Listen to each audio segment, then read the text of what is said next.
ಏನು ಮಾಡ್ತಾ ಇದ್ದೀರಾ? ಚಿಕನ್ ಟಿಕ್ಕಾ ರೆಸಿಪಿ ಬೇಕಾ? ಬನ್ನಿ.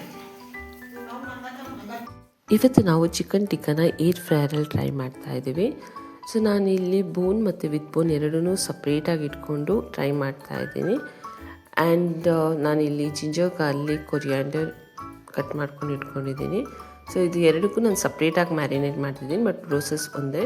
ಸೊ ಇಲ್ಲಿ ನೋಡ್ಬೋದು ನೀವು, ನಾನು ಜಿಂಜರ್ ಗಾರ್ಲಿಕ್ ಹಾಗೂ ಕೊರಿಯಾಂಡರ್, ಚಿಲ್ಲಿ ಫ್ಲೇಕ್ಸ್ ಮತ್ತು ಹೊರೆಗಾನ ಹಾಗೂ garam masala, chilli powder, turmeric powder, ಸ್ವಲ್ಪ ಕೊರಿಯಾಂಡರ್ ಪೌಡರ್, ಕಸ್ತೂರಿ ಮೆಂತಿ ಹಾಗೂ ನಾನಿಲ್ಲಿ ಬಾನ್ ಅವರ ಚಿಕನ್ ಟಿಕ್ಕಾ ಮಸಾಲ ತೊಗೊಂಡಿದ್ದೀನಿ. ನೀವು ಬೇಕಾದರೆ ತೊಗೊಬೋದು, ಇಲ್ಲಾಂದರೆ ಸ್ಕಿಪ್ ಮಾಡ್ಬೋದು. ಇಲ್ಲಿ ಅರ್ಧ ಲಿಂಬೆಹಣ್ಣು ಸ್ಕ್ವೀಸ್ ಮಾಡ್ಕೊಳ್ತಾ ಇದ್ದೀನಿ, ಹಾಗೂ ಒಂದು ಸ್ವಲ್ಪ ಮೊಸರು, ಈಗ 1 ಸ್ಪೂನಷ್ಟು ಎಣ್ಣೆ ಹಾಕ್ಕೊಂಡು ಇದನ್ನು ಚೆನ್ನಾಗಿ ಮಿಕ್ಸ್ ಮಾಡ್ಕೊಳ್ತಾ ಇದ್ದೀನಿ. ಸೊ ಮ್ಯಾರಿನೇಟ್ ಆಗಲಿಕ್ಕೆ ನೀವು ಒಂದು 20 to 40 ಮಿನಿಟ್ಸ್ವರೆಗೂ ಇಡ್ಬೋದು. ಆ್ಯಕ್ಚುಲಿ 20 ಮಿನಿಟ್ಸ್ ಅಂತೂ ಸ್ವಲ್ಪ ಇಟ್ಟರೆ ಮಸಾಲೆ ಎಲ್ಲ ಸ್ವಲ್ಪ ಚೆನ್ನಾಗಿ ಇಳಿಯುತ್ತೆ. ಆ್ಯಂಡ್ ಈಗ ನೋಡಿ, ನಾನಿಲ್ಲಿ ವಿತ್ ಬೋನ್ ಇರೋದನ್ನ ನಾನು ಸ್ವಲ್ಪ ಪೀಸಸ್ನ ಕಟ್ ಮಾಡ್ಕೊಳ್ತಾ ಇದ್ದೀನಿ. ಸೊ ನಾನು ವಿತೌಟ್ ಬೋನ್ಗೆ ಏನೆಲ್ಲ ಹಾಕಿದ್ದೆ ಸೇಮ್ ಇಂಗ್ರೀಡಿಯೆಂಟ್ಸ್ ಇದಕ್ಕೂ ಹಾಕಿ ಸಪ್ರೇಟ್ ಮಿಕ್ಸ್ ಮಾಡ್ಕೊಳ್ತಾ ಇದ್ದೀನಿ. ಉಪ್ಪು ನೋಡ್ಕೊಂಡು ಹಾಕ್ಕೊಳ್ಳಿ, ಜಾಸ್ತಿ ಹಾಕಬೇಡಿ. ಸೊ ಇದು ಆಫ್ಟರ್ 20 ಮಿನಿಟ್ಸ್ ವಿಡಿಯೋ. ಸೊ ನಾವು ಕೂಡ ಇದು ಫಸ್ಟ್ ಟೈಮ್ ಟ್ರೈ ಮಾಡ್ತಿರೋದ್ರಿಂದ ನಮಗೆ ಅಷ್ಟು ಕರೆಕ್ಟಾಗಿ ಗೊತ್ತಾಗಲಿಲ್ಲ. ಸೊ ನಾನು end of the video BTS ಹಾಕಿದ್ದೀನಿ. ಇದನ್ನು ಸೆಟ್ ಮಾಡಲಿಕ್ಕೆ ನನಗೆ ಸ್ವಲ್ಪ ಕಷ್ಟ ಆಯಿತು, ಬಟ್ ಓಕೆ. ಬಟ್ ಇದರಲ್ಲಿ ಏನಂದರೆ ನಾನು ಇಲ್ಲಿ ಹಾಕಬೇಕಾದ್ರೆ ವಿತ್ ಬೋನ್ ಕೂಡ ಹಾಕಿದ್ದೆ, ಬಟ್ ಅದು ತಿರುಗಬೇಕಾದ್ರೆ ಸ್ವಲ್ಪ ಪ್ರಾಬ್ಲಮ್ ಆಗ್ತಾಯಿತ್ತು. ಮತ್ತು ನಾವು ಅದನ್ನು ತೆಗೆದ್ವಿ.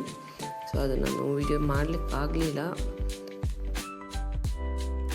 ಇದು ಯಾವುದೇ ಥರ ಪ್ರಮೋಷನ್ ವಿಡಿಯೋ ಅಲ್ಲ, ಇದು ನಾನು ಟ್ರೈ ಮಾಡ್ತಾ ಇರೋದು. ಸೊ ಇಲ್ಲಿ ನೋಡಿ, ಫಸ್ಟ್ ನಾವು ಅಲ್ಲಿ ಚಿಕನ್ದು ಲೆಗ್ ಇದೆ ಅಂತ ಹೇಳಿಬಿಟ್ಟು ನಾವು ಅದು ಅಂತ ಅಂದ್ಕೊಂಡು ಅದನ್ನು ಪ್ರೆಸ್ ಮಾಡಿಬಿಟ್ವಿ. ಆಮೇಲೆ ನೋಡ್ತಾ ಇದ್ವಿ, ಇದು ಯಾಕೆ ರೊಟೇಟ್ ಆಗ್ತಾ ಇಲ್ಲ ಅಂತ ನೋಡ್ತಾ ಇದ್ವಿ. ಬಟ್ ಆಮೇಲೆ ನಮಗೆ ಗೊತ್ತಾಯಿತು, ಓಕೆ ಇದು ಸ್ಟಾರ್ಟಿಂಗ್ ಓಕೆ ಈಗ ರೊಟೇಟ್ ಆಗುತ್ತೆ ಅಂತ ಹೇಳಿಬಿಟ್ಟು ವೆಯ್ಟ್ ಮಾಡ್ತಾಯಿದ್ದೀವಿ. ಬಟ್ ಫಾಗ್ ಥರ ಒಂದು ಸ್ವಲ್ಪ ಬಂತು ನೋಡಿ, ಅಲ್ಲಿ ನೀವು ನೋಡ್ಬೋದು ಫಾಗ್ ಥರ ಬಂತು, ಆದರೆ ಇದು ರೊಟೇಟೇ ಆಗ್ತಾಯಿಲ್ಲ.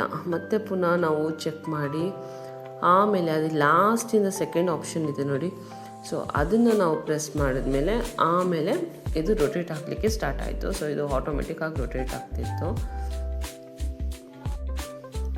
ಆಯಿಲ್ ಇಲ್ಲದೆ ಕೂಡ ನಾವು ಫ್ರೈ ಮಾಡ್ಬೋದು, ಚೆನ್ನಾಗಿತ್ತು. ಓವರಾಲ್ ಟೇಸ್ಟ್ ಕೂಡ ಚೆನ್ನಾಗೇ ಇತ್ತು.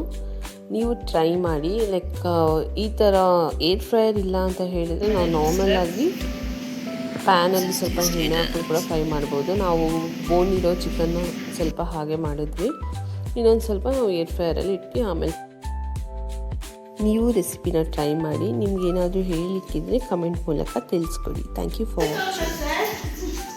ಈ ಥರ ಮಾಡಿ ಮಾಡಬೇಕು.